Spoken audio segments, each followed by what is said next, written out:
Breaking news. A young woman by the name of Mary Jane, 24, was beaten in her own home by a police officer of Fiction County after a call to the local police department dispatched a deputy to the provided address reporting a breaking and entering. Neighbors reported seeing an unidentified dark figure walking into the home of Mary Jane and called the 911 emergency number. Shortly after arriving, the officer approached the residence and made his way into the young woman's home, discharging his weapon at the young woman and proceeding to assault her in her own home. In the young woman's account of the event of that night, she arrived home late from her shift at the local emergency room and entered her home alone. She stated that she forgot to lock her door, and when the officer pushed his way into her home, she was startled and moved towards the front door, where spouts of yelling ensued that raised her anxiety levels. Next thing she recalls was a taser lodging itself into her lower abdomen and the officer jumping onto her body and bending her arms in ways that caused her to yell and scream. She does not remember how the situation diffused itself, but a few more officers arrived on the scene, and she states that even days after the event, she still has bruising and scrapes from where she was manhandled. The department has yet to make a statement on how the officer in question will be held accountable for the unnecessary roughness used to apprehend the woman in her own home. The media has been seeing a large influx lately of citizens wanting to see accountability for those wronged by the protectors of the community. It's become quite the movement as people are continuing to take change into their own hands, educating themselves and arming themselves with more knowledge and resources than the nation has seen previously.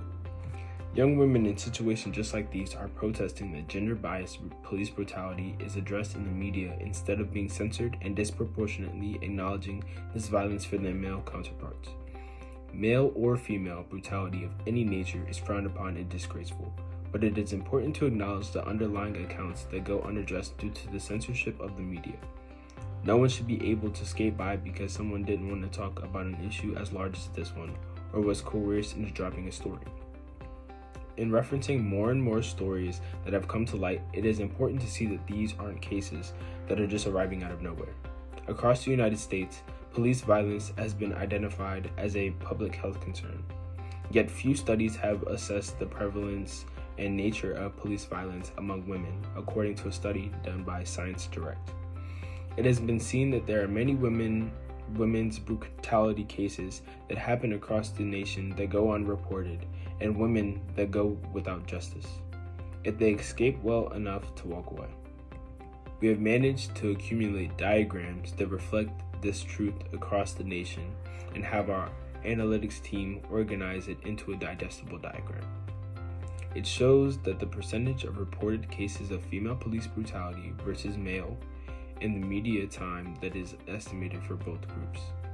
We were also given the opportunity to talk with a professional who has studied these social behaviors in society and as community protectors, and this is what they had to say about it. Nearly 250 women have been shot by police since 2015. I'm glad we were able to cover this story and address this issue at hand. The young woman we have addressed earlier in the news is resting and healing at home after the events of last Wednesday.